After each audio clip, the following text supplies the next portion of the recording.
సుబ్బు ఆశీర్వాదంతో మోక్ష పంచములు అడవిలో ఒకరికొకరు కలుసుకొని ఆప్యాయతానురాగాలు పంచుకొని మనం ఎప్పుడు విడిపోకూడదు, కలిసి ఉండాలి అని జంటగా ఇంటికి వెళ్తారు.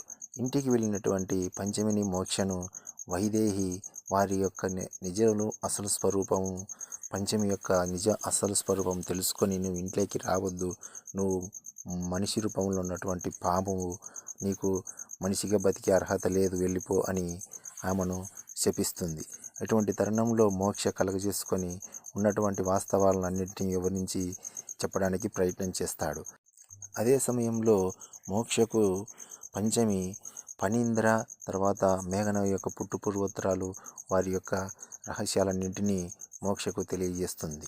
వారు వచ్చినటువంటి ఉద్దేశము, వారి యొక్క గమ్యము అన్నీ వివరంగా తెలియజెప్తుంది. ఇదే సమయంలో ఫణీంద్ర మోక్షకు మోసపూరితంగా నిన్ను పంచమి ఇప్పుడు కాటు వేసి చంపి నేను పంచమి నాగలోకానికి వెళ్ళి నాగమణిని తీసుకొని వచ్చి నిన్ను బ్రతికిస్తామా అని మోసపూరిత మాటలు చెప్తాడు. దీన్ని నమ్మిన నాగపంచమి నిన్ను నమ్మి నేను నా భర్తను కాటు వేసి చంపేస్తాను, తర్వాత నాగలోకానికి వస్తాను అని నాకు ఎటువంటి మోసం చేయొద్దు అని చెబుతుంది. తర్వాత నాగపంచమి మోక్షను కాటు వేసి చంపి నాగలోకానికి వెళ్తుంది. అటు తర్వాత నాగమణి తెస్తారో లేదో రేపటి ఎపిసోడ్లో చూడాలి. Like, subscribe.